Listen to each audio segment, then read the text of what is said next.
wrestling fans? My name is Brian Chrissy. I'm JC Styles. And we're the F and brand of wrestling and entertainment here on YouTube.com and the World Wide Web. Since 2010, providing you with the wrestling news, reviews, rumors, and insight that you've grown accustomed to. And you saw the title of this video. We're back with our review of the longest running weekly episodic television show in history.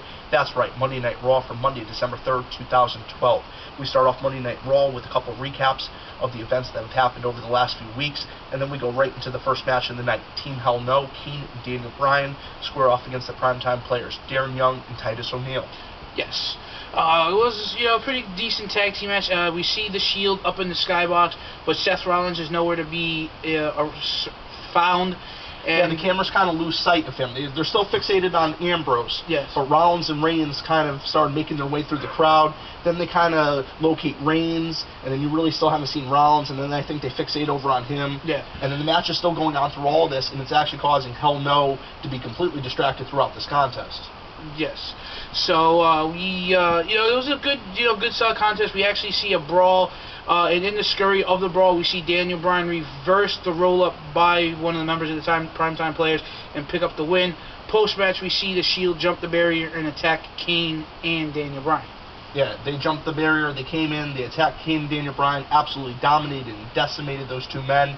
And then we moved basically right into the next segment. We saw John Cena and Sheamus talking backstage and setting up their big tag team match they're going to have a little bit later on in the night. I do have to say, though, the first segment of the night did come off very nicely. Yes. I know me and you always kind of play fun at this, but I always like when they start off a wrestling show with a wrestling match, and I like that when they start off with a wrestling match that advances into the first angle of the night. Yes. So we got that advancement. We got the wrestling match, and then we got the advancement into the Shield attack on Kane and Daniel Bryan.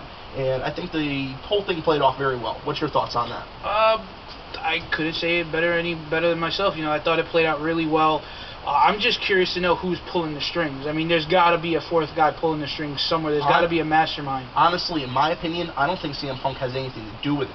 I think CM Punk's representative and Paul Heyman is the one that's pulling the strings. He's the one that got into Maddox's ear to make an impact. Yes. And then he's the one that got into these three men's ear.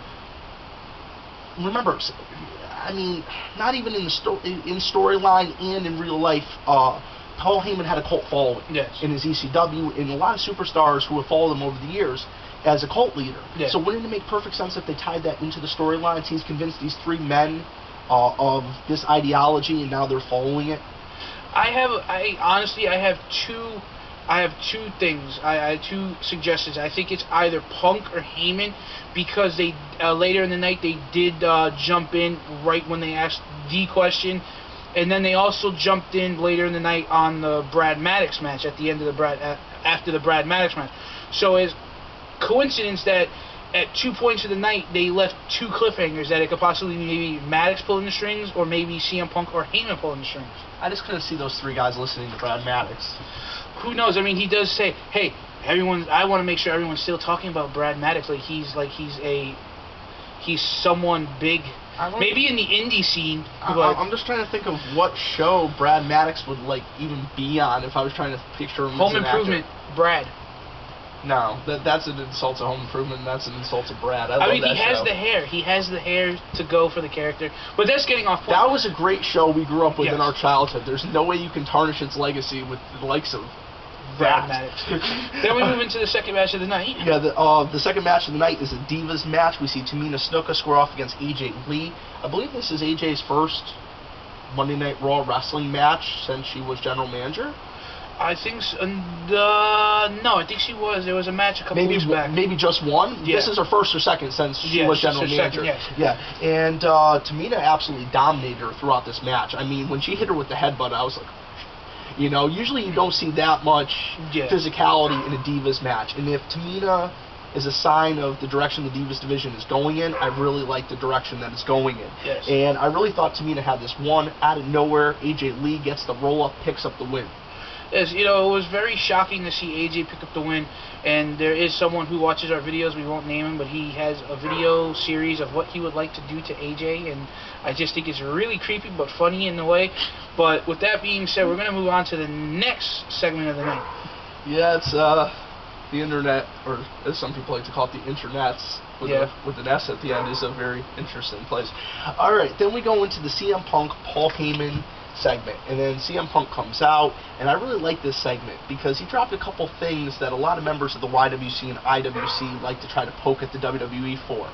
They like to say, oh, we should all boycott the WWE, we should all walk out of the arenas on WWE, we should all change the channel on WWE, and he throws all of these things into his promo, and it's like, you know what, I think nobody in the IWC or YWC thinks anybody is listening, but in fact they're listening more than people really understand.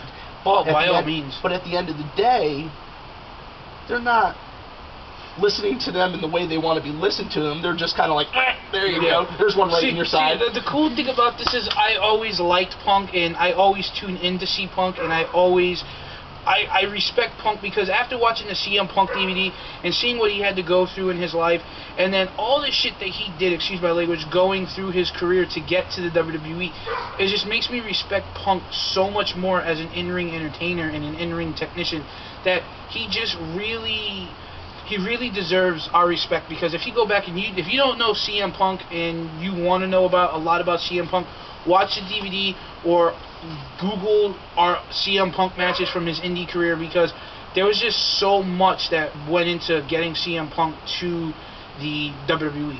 Oh, I agree. I saw the CM Punk DVD as well. Fantastic watch. I definitely suggest it to you guys if you haven't seen it. And, I mean, just the road that CM Punk had to travel to get to where he's at. I mean, incredible road, incredible story, incredible man behind the story. And like JC said, and I believe this of all athletes that step inside those ropes and put on a good show for us, the wrestling fans, regardless if you like the gimmick, regardless if they're a face or they're a heel, if they do a good job, if they go out there and put their neck on the line for us, the wrestling fans, they deserve our respect. I mean, they truly do, because at the end of the day, these guys could end up with broken arms, broken legs, they could end up paralyzed. These are human bodies and their physics at play. Not every move comes off the way you want it to. Not every move is going to come out perfectly choreographed, and that's the point I've been making in a lot of my singles videos as of late. It's been a while since me and you got together and got to make a video together, but I think that's one of the things that's starting to be lost in modern day wrestling. Everybody is so focused on choreographing every single maneuver, they're no longer telling the old school stories in the rings like yesteryear. Like Stone Cold Steve Austin, especially after the neck injury, didn't do, not that he didn't know them, but he didn't do a million maneuvers anymore. Maybe 5, 10 throughout a wrestling match, but nobody was focused on that. Nobody was calling out that, because the moves added to the story that was being told with his mannerisms and the props that were being included. And also, the wrestlers he feuded with were so incredible at that point in time as well, so you gotta give credit to that as well. But we're getting a little off subject. Let's get back to Monday Night Raw. I'm sure the fans understand what I was saying. Yeah, CM Punk comes out, he delivers the promo, he starts talking about how he demands respect, blah blah yada yada yada, etc. The Miz comes out. Then the Miz says, excuse me, I said Mick. Miz comes out and basically cuts another promo and says, hey, you know what? I want you to be a special guest on Miz TV, and I'm going to hook you up to a lie detector test and ask you a series of questions. Now, the series of questions that he wound up asking later in the night were just retarded, or my new word, retard, and it just had nothing to do. It had with the dash. It had nothing to do with what we were trying to find out. I mean, it was. We'll get to that later on. There's just it was kind of beating around the bush until they got to, that magic number 1102, 1105, whatever it may have been. Then they, set the big end segment of the night into motion, and then Monday Night Raw, finished up. But then we go into Damien Sandow. He comes out, cuts a promo prior to the match, wants to find a new apprentice from the WWE Universe. Calls the guy to the ring, asks him 2 pretty basic questions. First president of the U.S., the chemical formula for water, and then he asks him a question about English literature, if I'm not mistaken. And I mean, it's something I don't even know. And I'm a huge reader. I'm an avid reader, and it was nothing I would have even been close to knowing. And I'm not even going to lie or even try to say I would have. But, basically, this just sets up into the next match, which we'll just start running through the matches a little bit quicker, and then we'll focus maybe on the segments a little bit more and give you our thoughts on those as well. We go into Damien Sandow versus Santino Marella, and Damien Sandow picks up the win over Santino Marella. I thought this was a pretty decent contest. I mean, this was more of a kind of match like we were talking about that told more of a story than more of a choreographed match. I think it was funny. Michael Cole says that Damien Sandow was so dominant in the match, and it's like I said in past videos, it's dominant when you put them in the ring against someone who's the laughing stock of the company. I mean, Santino's character is there for the kids, plain and simple. I mean, he had his brief moments. I think it was earlier this year or early last year when he had that awesome match in the Elimination Chamber, and he came so close to surviving it. He was last year in the Royal Rumble. He was the last to be eliminated in the Royal Rumble. Well, the thing about it is Santino Marella has an incredible background. He actually does have pretty extensive background in fighting and this, that, or the other, and he couldn't really bring it in the ring. It is just a character that the brass has decided that he plays on a weekly basis. So, yet again, he does go out there and he does do his job. And that's, so that's another thing in the wrestling industry that drives me crazy. People say, oh, they're jobbing. No, they're doing their job. They're paid to go out there and do a job. Yeah. If you understand, I'm not going to claim to know everything about the business. I don't know barely, 1/32nd, 1/64th about the business. But from what I've learned, this is how things really are. Oh, yeah. It is like we had that discussion during later in the night with the whole situation with Dolph Ziggler, is that, you got a guy who's got the talent and who has proven himself on more than one occasion that he deserves to be in the top spot, and then it's just a way of... We got one more segment to run through, and then we'll get to that. We'll touch on that. We'll try to wrap this up because I'm sure that we're starting to get a little low on time. Then we go into Sin Cara versus Alberto Del Rio. Phenomenal match. I mean, incredible. My buddy Pedro says it's great when you have two guys who complement each other with movesets. Now, we all know Alberto Del Rio came over from Mexico, same as Sin Cara, and they've had series of matches in Mexico as Mystico and Dos Caras Jr. Correct. And it's just, when you have guys who have the moveset to complement one another in the ring, it just makes for a phenomenal match. This was probably match of the night. Oh, yeah. This was match of the night by far. And when, like your buddy said, I couldn't have said it better. When you have two guys that just complement each other so well, when you have two guys that just sync and mesh so well. Exactly. And, those are the two kind of guys that don't even need to lay out a match in advance. They just get into the ring and they just work. And they just work and they just work. And they make it work. Exactly. They get the fans into it. They get... somebody that may have not been a fan of Del Rio or may not have been a fan of Sin Cara sees them go out there and put on a show like this. It makes them feel like, the ticket's really worth it. And, like you were saying to me earlier, you're on the edge of your seat for a lot of these matches. There's the old saying, you paid for the whole seat, but you're sitting on the edge. Yes. And this is the kind of match where that saying applies. Yes, I'd like to apologize for the dog barking in the background. If you hear the dog barking in the background, that is what we like to call people who don't bring their dogs in at night. And that's also a byproduct of my... But with that being said, we move into the next segment following Alberto Del Rio picking up the win via cross armbar. Hey guys, Brian Crazy. Sorry about the interruption. We're back, and we were talking about the Cena-Ziggler match that's going to happen at TLC and the events leading up to that match being announced tonight on Monday Night Raw. We had Vince McMahon, the boss, Vinnie Mac, come out, and he called out the managing supervisor of Monday Night Raw, Vicky Guerrero, and basically coerced her into making this match. Yes. Now, the thing is, you're going to have Dolph Ziggler, John Cena, the Money in the Bank briefcase is going to hang above the ring. Now, I believe it's just a plain ladder match, but I could be mistaken. It'd most likely probably be a TLC match. But the thing is, if they were to have John Cena pick up the briefcase, what would this do for Ziggler now? Because he has a phenomenal 2-year run in the WWE. He's been Intercontinental Champion, United States Champion. Now he's a Money in the Bank, and then you take it away from him. Well, the one thing about Dolph Ziggler is he's still very young. He still has a lot of room to grow. He still has a tremendous future in front of him. John Cena's career is going to be winding down in the next few years. I mean, he's almost hitting that 40 mark. And do I think that they should give him the briefcase at this point? No. In my opinion, I don't think it helps the plot going into WrestleMania 29 at all. Exactly. I think if they want John Cena, CM Punk, and The Rock in some sort of program, it is the World Heavyweight title Money in the Bank briefcase. I mean, that would then position John Cena on SmackDown. I mean, it would take him out of the feud altogether, and then the feud would be more centric on Punk and Rock, which may be a plus for those two performers that are involved. But I just don't see it making sense. I mean, the world title picture on SmackDown's already got some great superstars contending for it. Exactly. Some great superstars that should capture the world title before John Cena should get it again, in my personal opinion. I would really like to see maybe even Ryback over to the Blue Brand, have some matches with Big Show, and end up picking up the title before becoming WWE Champion eventually, if that is WWE's plans going forward. In this match, I mean, that match at TLC, to give you guys an early prediction, I really want to see Dolph Ziggler walk out with the briefcase. Yes. I think, like JC said, I just think it would be a mistake at this point in time. That's just this fan's opinion. I mean, if they've got some sort of master plan and 2-3 months out, if they gave Cena it and it somehow works out, I mean, we'll judge it after that. Yeah. You can't judge something that hasn't happened yet, but, you know, looking forward, I don't think it's something I personally want to see, and I don't think it's something you personally want to see as well. Well, that's basically what happened on Monday Night Raw. It set up this big match at the TLC pay-per-view, and then we go into Brad Maddox versus Randy Orton. Brad Maddox didn't know who he was going to face tonight. Yeah, we walked in after there was a backstage segment. Vicky walks into her locker room, or into her office, and she sees Brad Maddox there with the cameraman again. And he says, I want to make sure everyone's still talking about Brad Maddox. He, asks, I was so close to getting, the contract, winning against Ryback. I want another shot, blah, blah, blah. So then Vicky goes, okay, you get your shot. And he goes, oh, but by the way, who's my opponent? And then that's set up for later in the night. We find out that it's Randy Orton. This kid never had a chance right off the bat.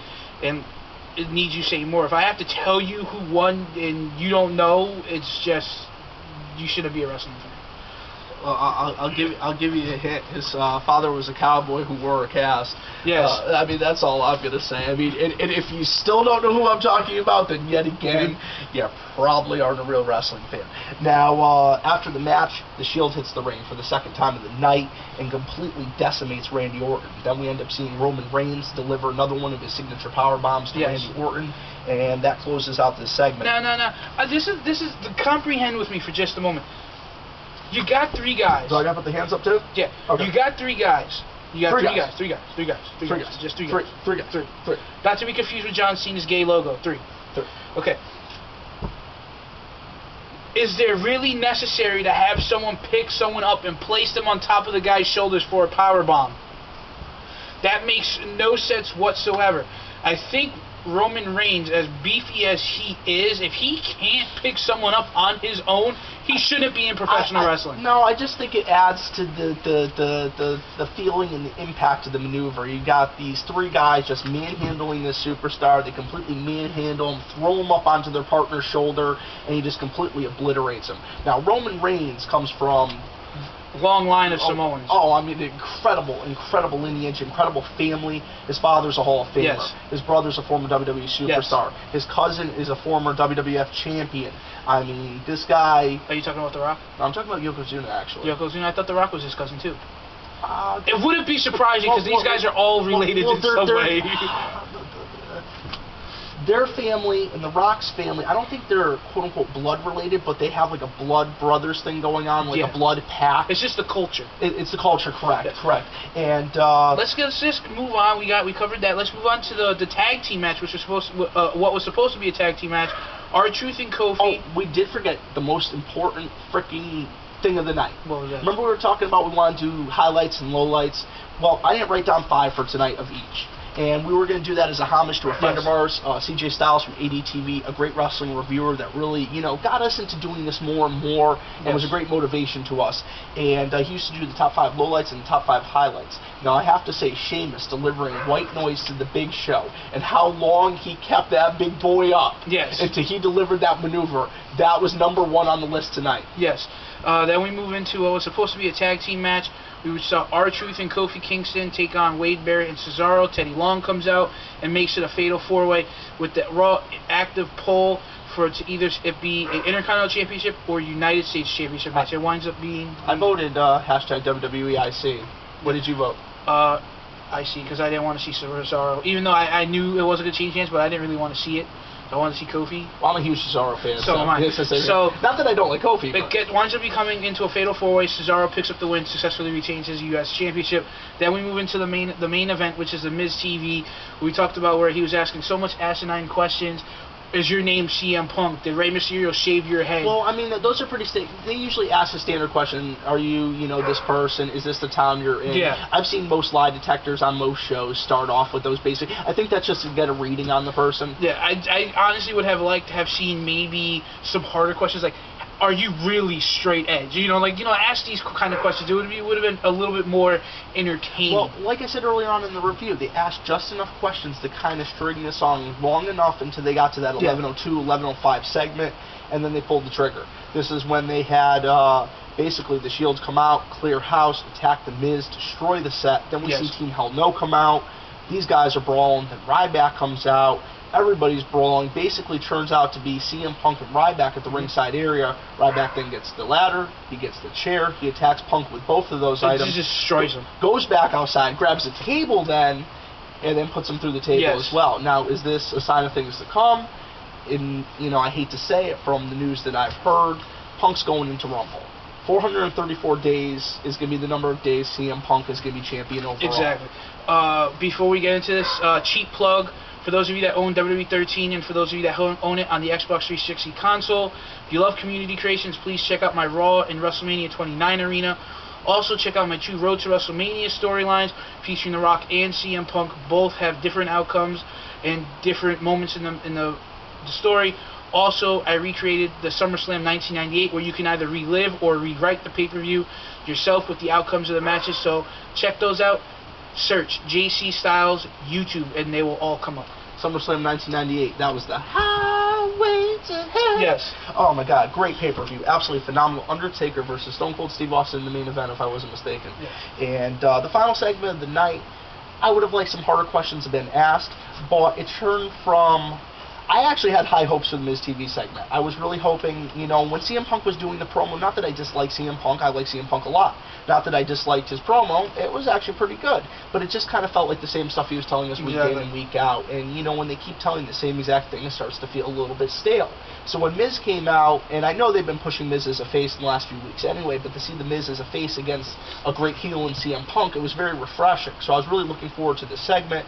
And like you said, the segment kind of disappointed a little bit, but the end of Monday Night Raw just became absolutely chaotic. Oh, yeah. And it was a really interesting way to end the show. Exactly. I mean, I did enjoy the show. I thought all the segments with the Shield played off pretty well. I thought pretty much all the segments played off well tonight. I know you didn't really like some of the Vicky Guerrero segments as much, but in my personal opinion, I think Vicky Guerrero was the utmost professional, and she plays her part very well. Yeah. I mean, she's in a tough position. I mean, she's not supposed to be liked. Yeah. She's supposed to get the heat. That's her job. And I don't know, those were just some of our quick thoughts, guys. Yes. With that being said, like always, please check out all the channels that make up the Efren brand of wrestling and entertainment here on YouTube.com. Also, check out the official website of the Efren brand at FightNationWrestling.com. And for tonight, I'm JC Styles. I'm Brian Crazy. And have a great day. Thank you.